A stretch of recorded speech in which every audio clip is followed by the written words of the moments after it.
Hey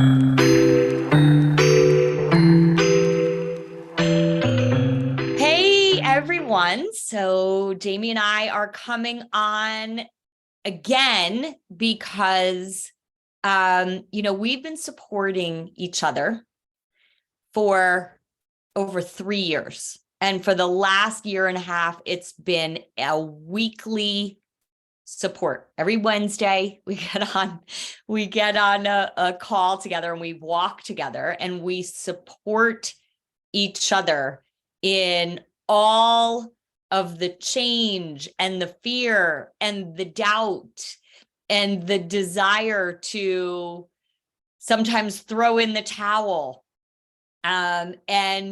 We even a few weeks ago, we said, okay, we've got to just make these conversations public because you and I are having conversations with so many women that are in the same boat. Right? That we're just gonna talk about all of the things that we've been supporting each other through and all the things that show up for us. Yes. Yeah. So as this is being recorded, it is the very beginning of spring, right? And so I know you are very attuned to the cycles of change, right? And we could almost link it to the cycles of change in nature. Yes. Right. So, the interesting question is like, how do the trees right now know that they're supposed to start blooming? Right? How do the flowers know that they're supposed to start growing? How do the birds know that they're supposed to start nesting? How is all of this newness coming into our parts of our universe, right? And then there are other parts of our universe that are going into winter and are shedding their leaves and shedding their growth. So, So do you want to just hop in and talk about what your experiences of the cycles of change? Yeah, absolutely. So I get excited about the context of the cycles of change being cyclical because context is everything with change, right? And if we look at it as this linear model that's in our culture, which is a very masculine model, it's a model that we've kind of been conditioned in, which is there's a past, a present, and a future. Where are you on the linear model? Our education is all around this. You get an education, then you go to college, and then you get your job, and then you retire. And then where are you on the linear path? Yes. And so it lends itself to a lot of self-doubt, which we've talked about. Self-doubt, you cannot escape. And we, even in almost 30 years of personal growth and development work, have days where it's like, I suck. This sucks. This is not turning out. Yes. And anyone who is out there, say, slaying all day, every day with no self-doubt is full of shit. I think they are full of shit. And we have to be aware that social media, it's a half world perspective, even just by its nature, people aren't going to generally get on and share everything as we shouldn't. But it's just a place that we can get into comparing when we're on this linear model, because it's like we can feel like I'm behind, anything that sounds like I'm behind. I need to get ahead. I'm 10 steps back. I can't keep up. Yes. All of that is a story and a lie around this linear model. Yes. And so when we look at the cycles of change, like you're talking about with the birds and the trees, there is a natural cycle of death and rebirth all the time. Mm-hmm. We don't look at the trees in winter and say, why are the leaves falling off? How do we put them back on? They're falling behind again. Yes. So no, it's a natural cycle and they will grow again. Yes. And one of my favorite quotes is, until you know the secret, die and become, you will remain forever a stranger on this earth. And so cycles of change, and which is what we wanted to discuss, yes, are not only linear, because we are moving forward, we are growing, but they're also cyclical. Mhm. And so we go in these cycles of change, and we go into a death and rebirth again and again. And each time we grow, and each time we get stronger, we know more. Yes. But we do go into another cycle. And when we are in the cycle of things falling away and coming into form, it's unsettling. It's like we're back in the unknown, and our culture doesn't teach us that. Some cultures do, but ours not so much. And so we can feel like I'm the only one that's feeling behind or whatever. And it's just not true. That's right. That's what I guess I wanted to start with as we discuss this. Absolutely. You know, going back to what you were saying about this linear model that we're taught in our culture, right? We are led to believe that we're the one that's driving our life. We're the only one. And so, right. So, I mean, and I know I struggle with this too, right? We forget that there is there's a universe, there is an energy to the universe, right? That is guiding what we do. And instead of trying to think so hard to figure out what is what's the next step? What should I be doing? What shouldn't I be doing? Right? We are in a creative universe, right? And so if we are tuning in, if we're actually doing the daily practices of quieting our mind, okay, we can really start to tune into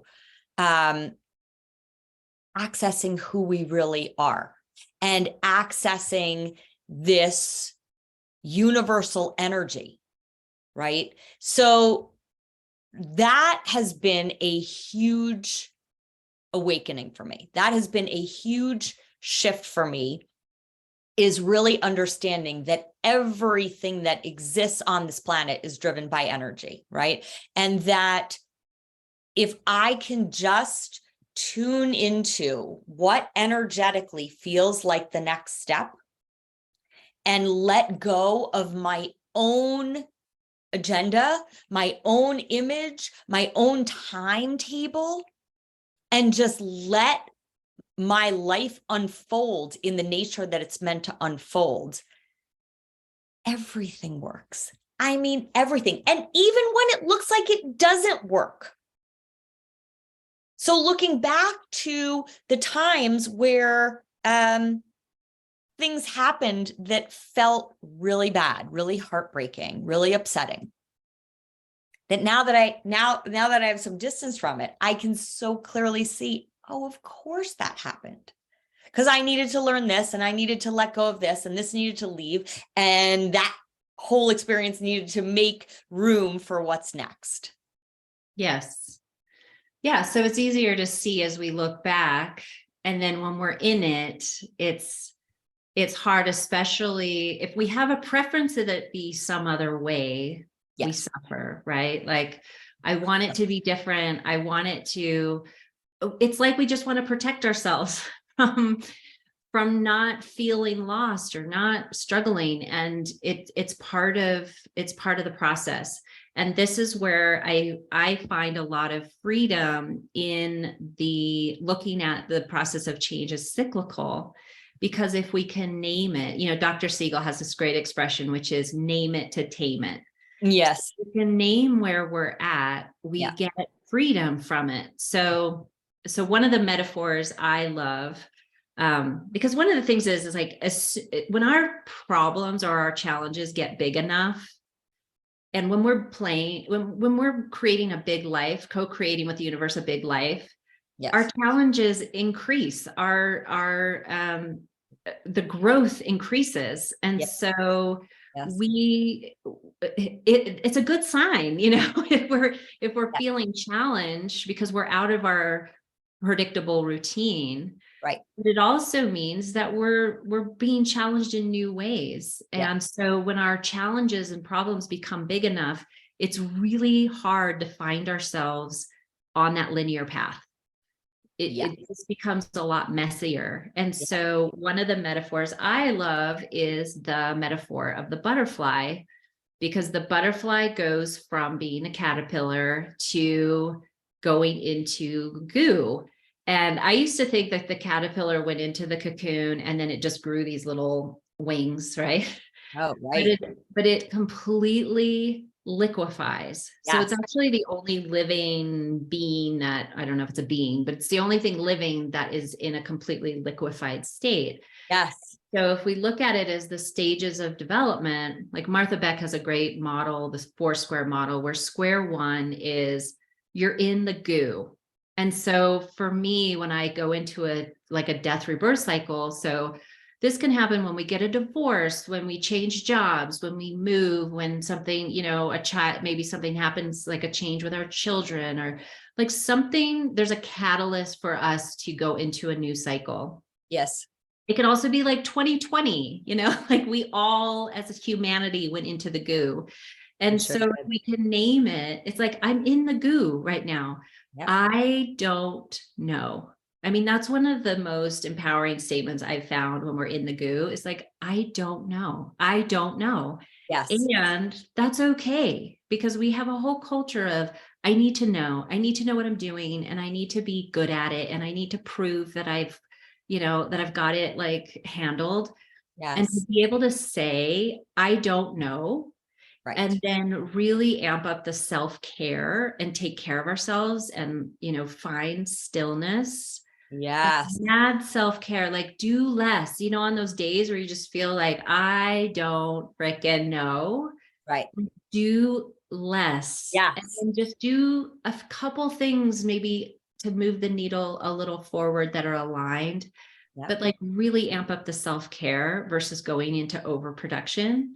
Yeah. And then from that goose stage, we go into square two, which is dreaming and scheming. Like eventually, by the laws of nature, eventually we start to get that little new inkling, that new little idea. We're like, oh, I could do this, or here's a solution to do this. Yes. And then square three is like the challenge, we get the new dream, and then we go through all the challenges to become what we've now declared. And then square four is like where we're cruising along. We've got new wings, right? Like we're flying. Yes. Yes. But in that stage where the butterfly needs to get out of the cocoon, it can't be ripped open. It's like the caterpillar or the butterfly gains the strength of the wings by struggling. Yes. So exactly. If we went in and like opened it up and, just to help it out, it would just fall to the ground because it doesn't have the strength. And That's so right. Mm-hmm. Yeah. I try to, one thing that's helpful is like, where are you in the cycle of change? Yeah. Because naming it, we can then find like, okay, of course I'm having challenges because I'm growing new capacities. Or of course I don't know because I'm in the goo. That's right. Or like I am cruising along after a long winter. Right. And to celebrate, like, I did it. I made it. Things are going really well for me right now. And like to fully celebrate that versus just like, what do I have? What else do I have to do? Right. Because the next challenge is coming. Absolutely. So that's what I would say about the one way to look at one metaphor for the cycles of change that I really love, that just gives so much access to freedom around the struggle.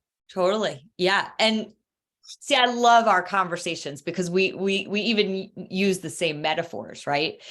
The thing about the butterfly, right, is that that's the energy of creation. Okay. So if you've already turned into a butterfly in certain areas of your life, that doesn't mean that there's this arrival point that you've made it, right? There might be this time where you are cruising and you're flying on top of the world.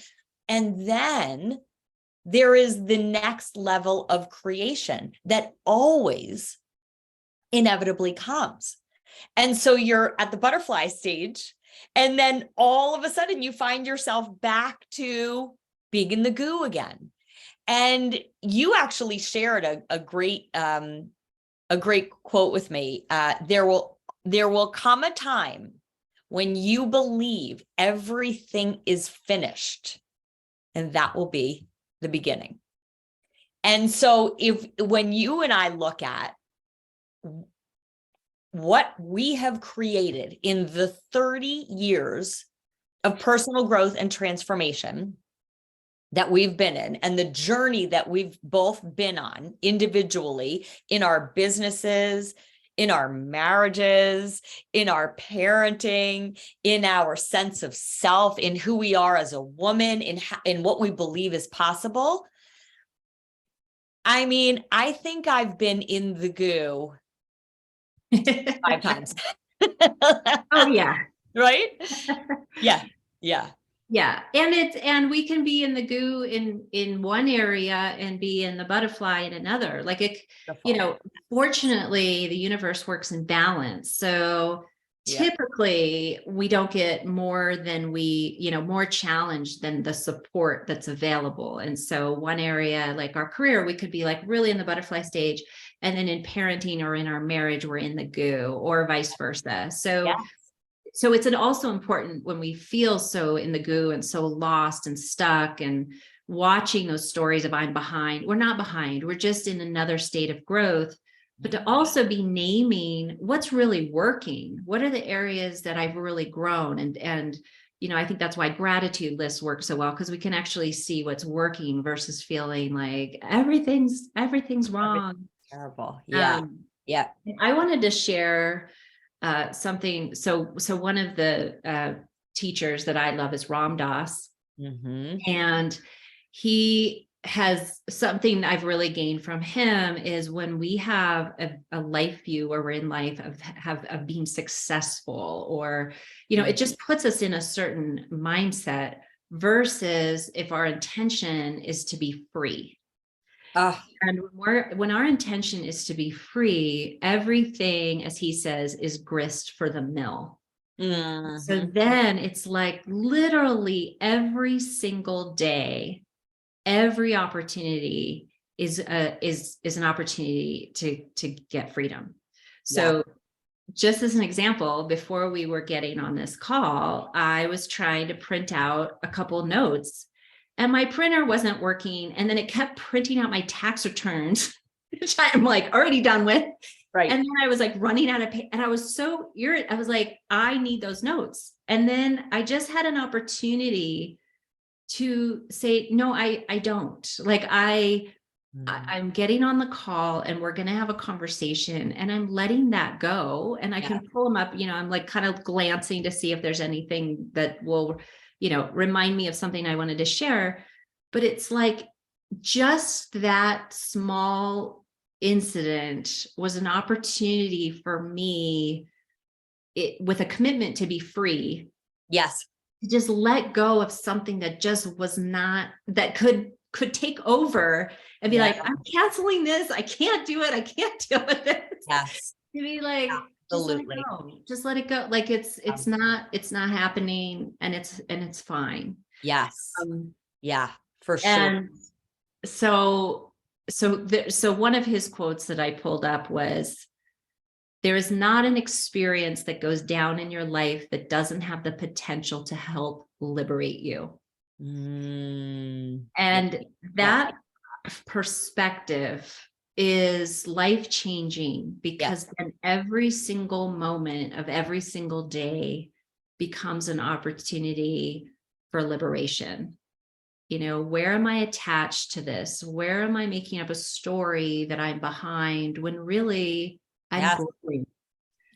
Or maybe these leaves are falling off because it's winter and there's a cycle of change happening. that's now things are falling away because something else wants to be born. Absolutely.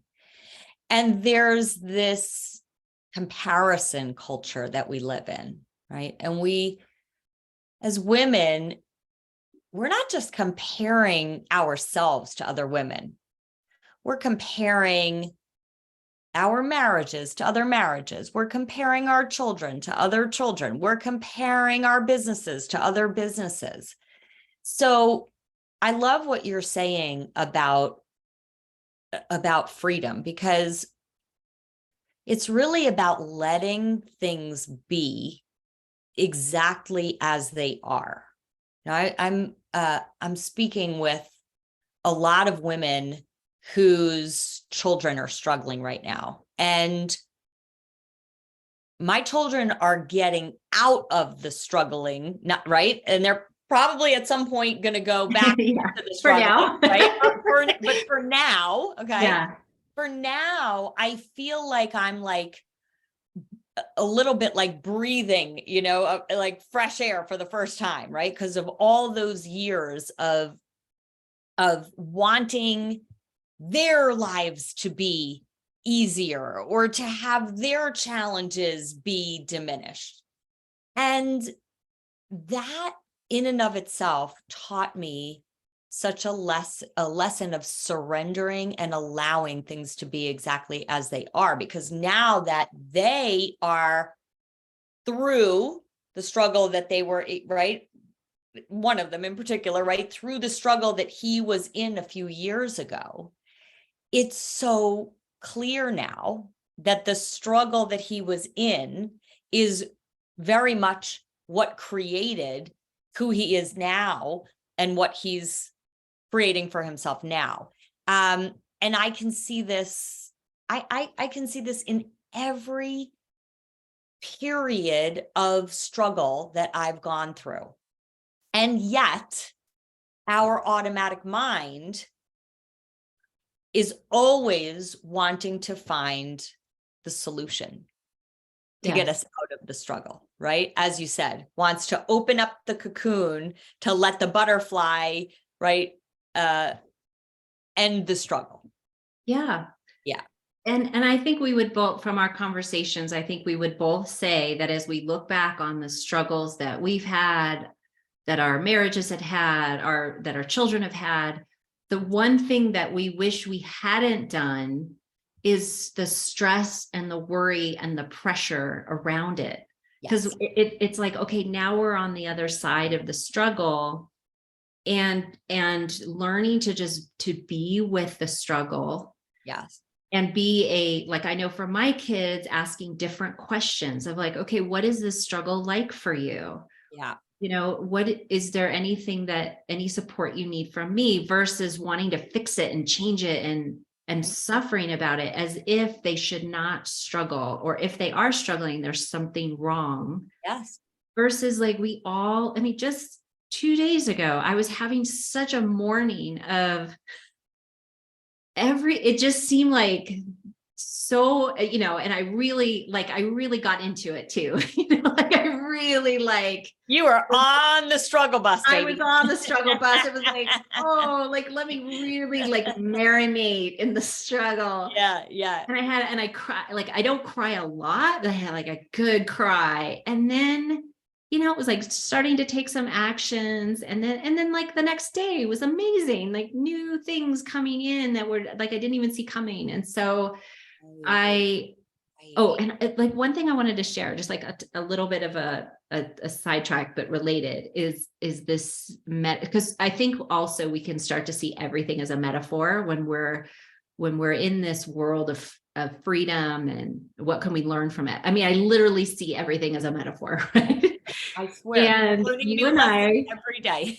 Yeah, exactly. Yeah. And you and I were recently skiing together. You were. And I was sharing this story with you, but I've really been thinking about it of the metaphor of skiing or whatever we're doing. And, I live in a town where it's like a ski town, right? And I think it was 2 years ago, fell and sprained my ankle and had a significant injury. that took me out for the season. And when I came back to ski the next season, I had brand new fear. It was like, I have been skiing since I was 5. You know, skiing is part of our lives, part of our family's life. And suddenly I was there at the beginning of the ski season, looking at a beginner hill with fear. Yeah. And it was like new stories had emerged, and it was like, what's wrong with me? I can't ski anymore. I'm behind. I'm no longer right. And all these stories.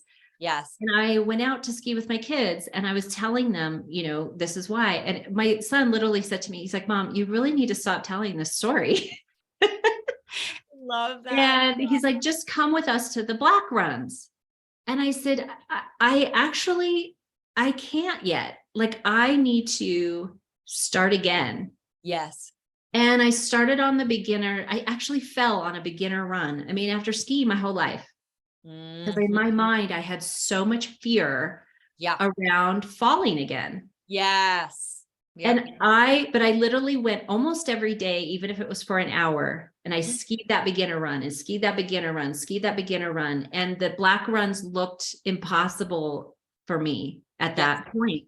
Yeah. And then I went to the intermediate, and I went every day and just did a little more and a little more and a little more. Yeah. And then this last season, I was back on the blacks, and I went back to some of those beginner runs, that sometimes you just have to take to connect. And I was like, this is like not even a slope. Like, this is not even and it was such a great metaphor for me of when we feel like we have a setback, or when we feel like, we're cruising along and we're really good at something, and then we have a failure, and then that failure sticks with us. Like, I just can't do it again. Yep. Start again and take it slow and go like small turtle steps until suddenly you're at the top of that steep mountain.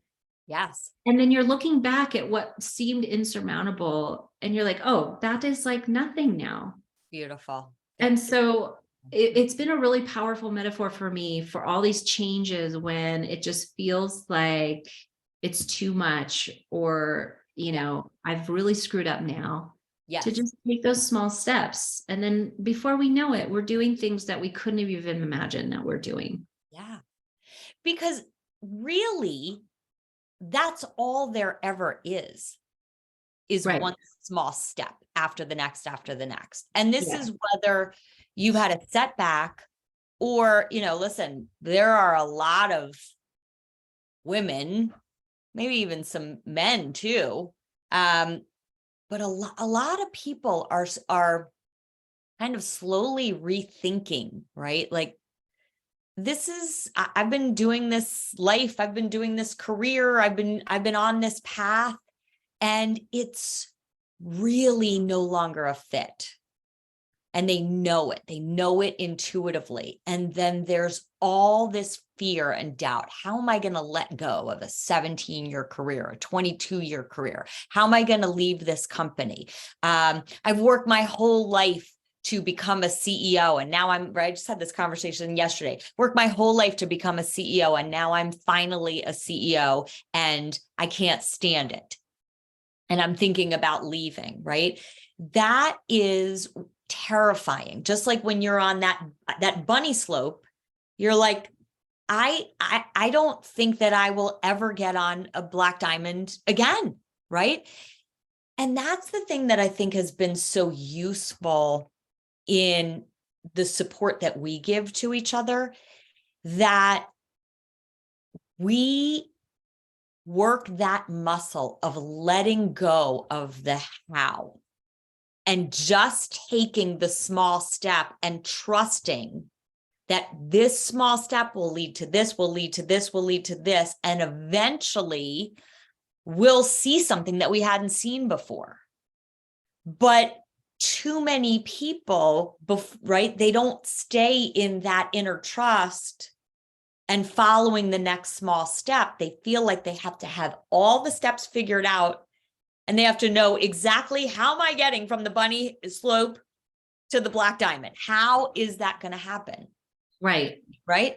Or I've made it to the black diamond and I can't go back to the bunny slope because I've worked my whole life to be here. And now I'm beyond that. And that is the trap of the linear model, kind of full circle from where we started, that our culture is so obsessed with this linear model. Yes. That if you're here, you can't go back. But if we look at it as cyclical, we can look that we've, spent all this time and now we're CEO. And so what that gives us is all this strength and all these skills. And we could go back to the bunny hill and learn something new, bringing everything that we learned. Because Yes. I was able, when I restarted skiing, what I brought with me was all of my development in myself to have the perspective to go back to it, versus when I started out and I would go to the black diamond. If someone said, go to the black diamond, and I would like hurt myself. Yeah. Because I didn't have enough wisdom. And so if we can look at it as cyclical, it's like our life is asking us to begin again somewhere else. It's like taking it's like the death and rebirth.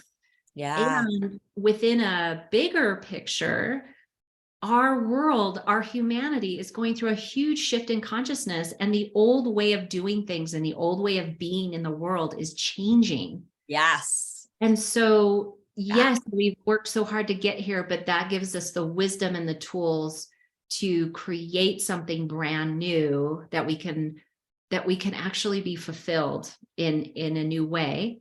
Yeah. And if I could read, my friend, as you know, people call me Mary Poppins because I've always got my bag of quotes, and I love it. But I love just pulling from all these different places. And there's a really great teacher, Jamie Wheel, who talks about being in the zone, right? His whole study is in the zone. And he wrote this piece that I've kept, and it was right after 2020 when we were coming out of quarantine. Yeah. And it's long. I'll just read a very short part of it because it's a longer part it's really beautiful, but it's a little bit long. But I think this is a great perspective and reminder for all of us, which is the task ahead of us is impossibly large and therefore impossible to solve with additional, even heroic efforts. It's like Thor's hammer. It's infinitely heavy. It can only be lifted by Thor himself. So the only solution is to find your hammer, find what's yours to do, and go do that.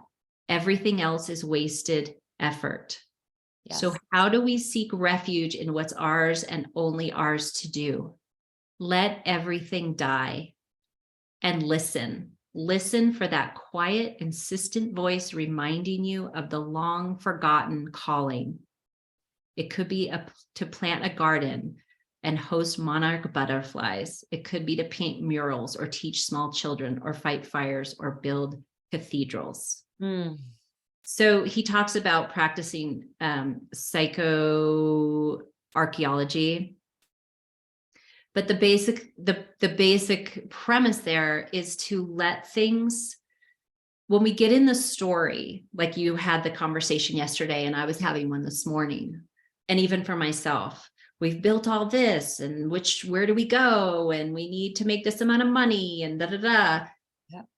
If we let all of those things die, if we let all those stories die, what is there? Who are we at the core? What was there before we created what we created? Because our essential self was there the day we were born and is still there. Yes.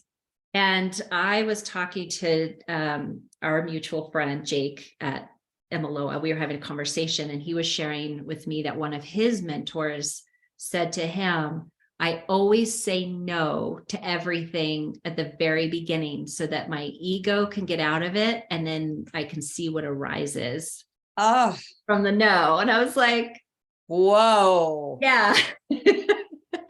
That's a great practice. Yep. So if we look at all our options and we feel overwhelmed by what do I do? It's like say no to everything. And then in that quiet stillness, what is it that wants to be born?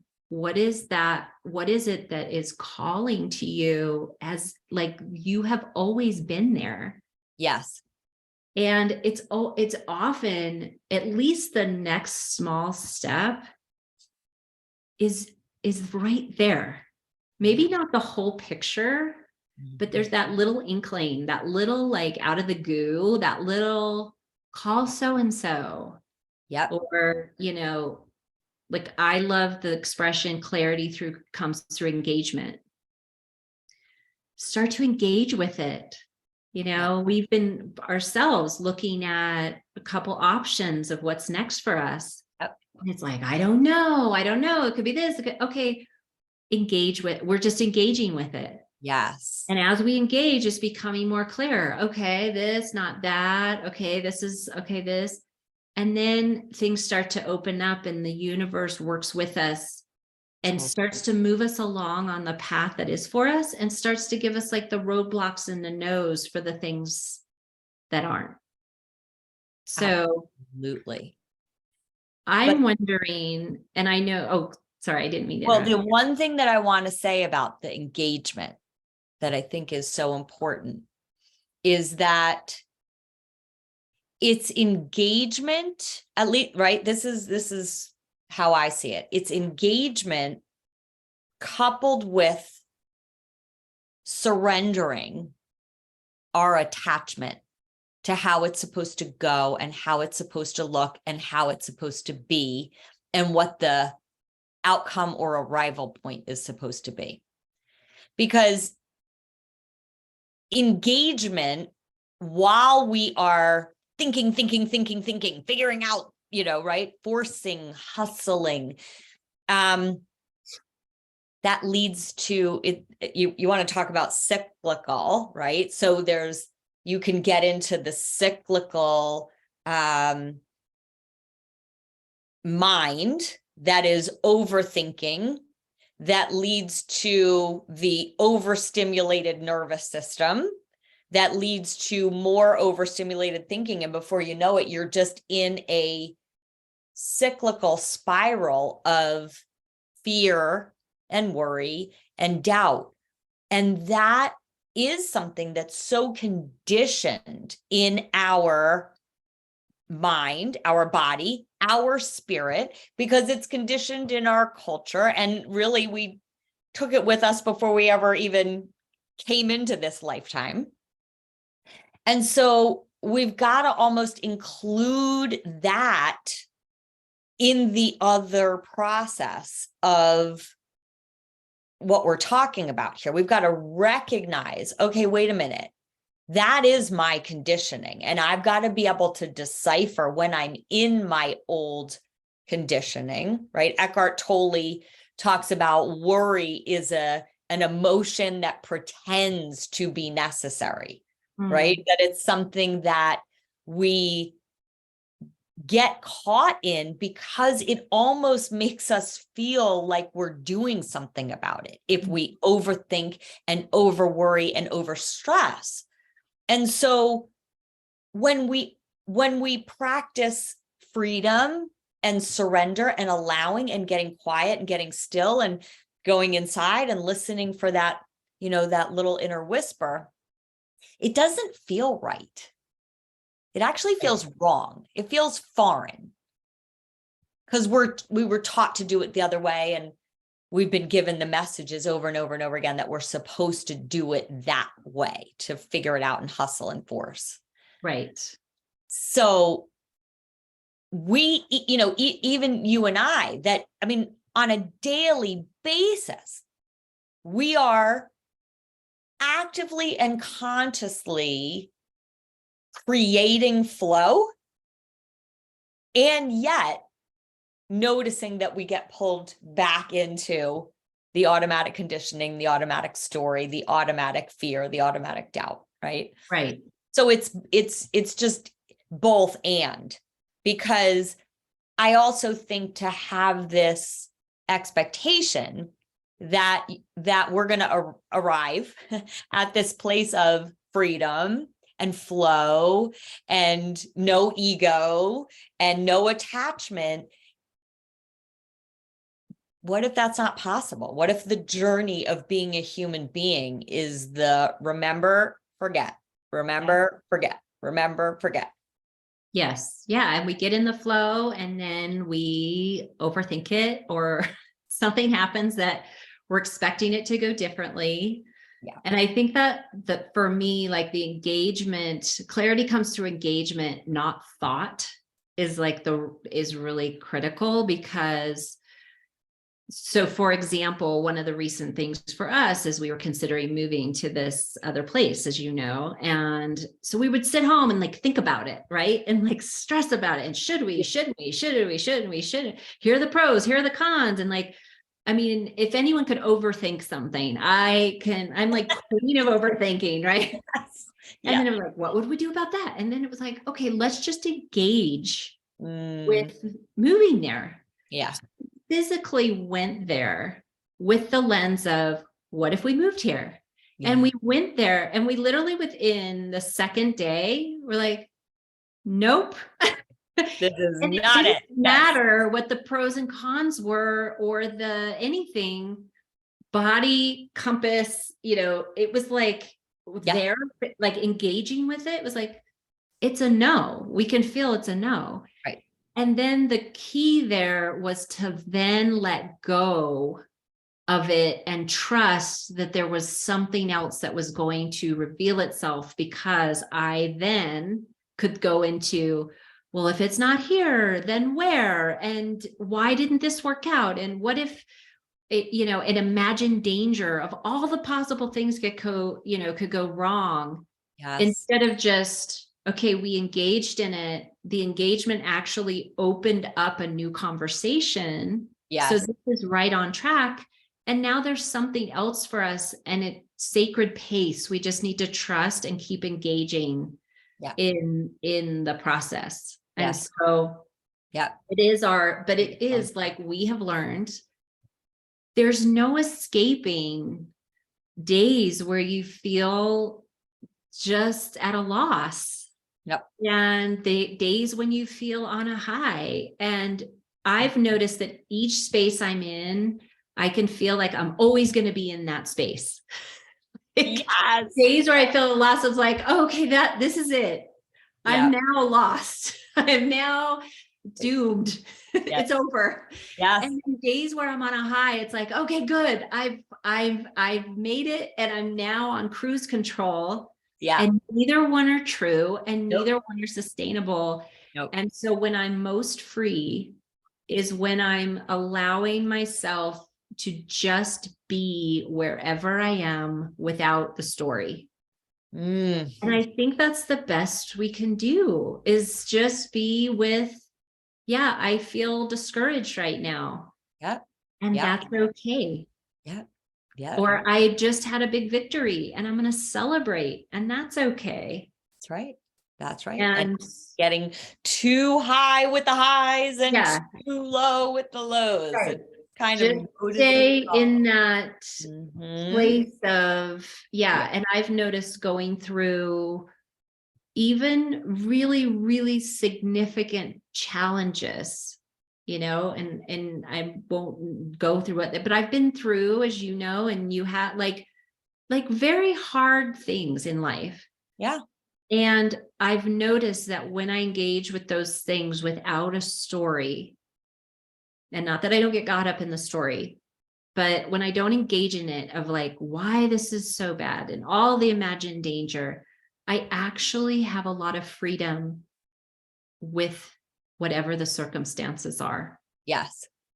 And that is possible. And like, I look back at some of those times and I even think, even though that was really hard, I have such a beautiful sort of like love for that time. Because I was so present. And I was so feeling the grief of life and the challenge of life and the depth of life and the support that's available.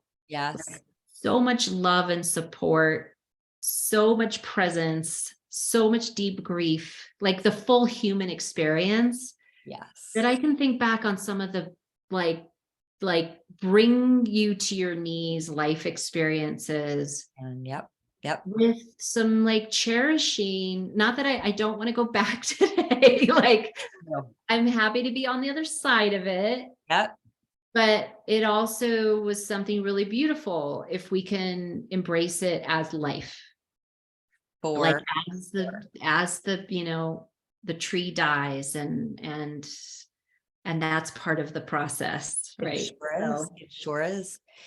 So, I know we've been talking for a long time. We can talk for hours. But I do also just have to say that one of the things that I'm so present to right now is the energy of the universe that brought you and I together, right? When we and just what who you and I have become and how we've evolved simply by, you know, the conversations that we've been having, right? We're like both living very different lives. And I know that we're both clear that there was something otherworldly that you know, brought us to each other so that this could get created. So that's just another, you know, another way of looking at this, that the people and the circumstances that just come into your life when they're ready to, when you're just on this journey and open to receiving it, it's pretty magical. So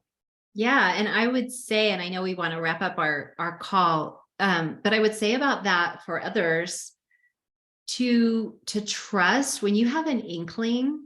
Because the way that we connected was not like our kids were friends, you know. I mean, you live in New Jersey, I live in Utah. Like we are the chances of our meeting, you know, are pretty like nil. Yeah. Needle in a haystack, right? Yes. Yes. But we followed the way we connected was like following those little inklings, like this feels right. Yeah. This feels, if I think about it, this feels like, why would I do this? But to trust, for people to trust that little inkling, like if it feels right to reach out to someone, or it feels right to say yes to that invitation or show up at that place, even if you don't know why. Yes. To do it because you think it's about one thing, and then you go there and it's because you're supposed to meet someone there that is completely unrelated to like what it's about. And so when we follow those little inklings, the little breadcrumbs, we are guided to the people we're supposed to connect with, and life, like our friendship, our being for each other is absolutely life-changing. Yep. And came from not pursuing each other for that purpose, but for following that. I don't know why, but this just feels like a yes. Yes. And so that's what I would say to anybody who doesn't already do that, or an encouragement to keep doing that, is just to keep following those little inklings that don't make sense. Yes. Because they really do lead to a whole new trajectory in your life. And we're not given the map when we're born. Nope. But we are given an inner compass. Yes. We are given an inner compass. And, you know, anywhere you are on planet Earth, there is a north, either the Southern Cross or the North Star. There is navigation. And yes. So we have our own inner navigation that when we trust it, it really does guide us through the cyclical changes and through the storms and through the losses and through the births. And it's a beautiful mosaic of change and growth. Sure. If we trust it. That's so right. I would love to at the end of this call just to offer some inquiry questions for people to look at from this conversation. You know, where are you in the cycle of change? You know, are you in the goo? Are you dreaming and scheming? Are you going through the challenges of becoming, or are you sailing with your new wings? And how are the challenges helping you grow, and what support is showing up for the challenge? Because I think when we can name the support, you know, even for me, sometimes like naming Joanna is like, you know, I'm like, oh my God, so many challenges. And I have, you know, Joanna, and I have this, and I have that. Like, there's so much support that is showing up to meet the challenge, which calms the nervous system. And it's like, I'm going to be okay. I am in this moment. I'm okay. And I have support. I have challenge, and I have support. Yes. And we have support that we see, and we have support that we don't see. Don't see. Right. It's always holding us. That's right. That's right. Oh, okay. This was great. This was great.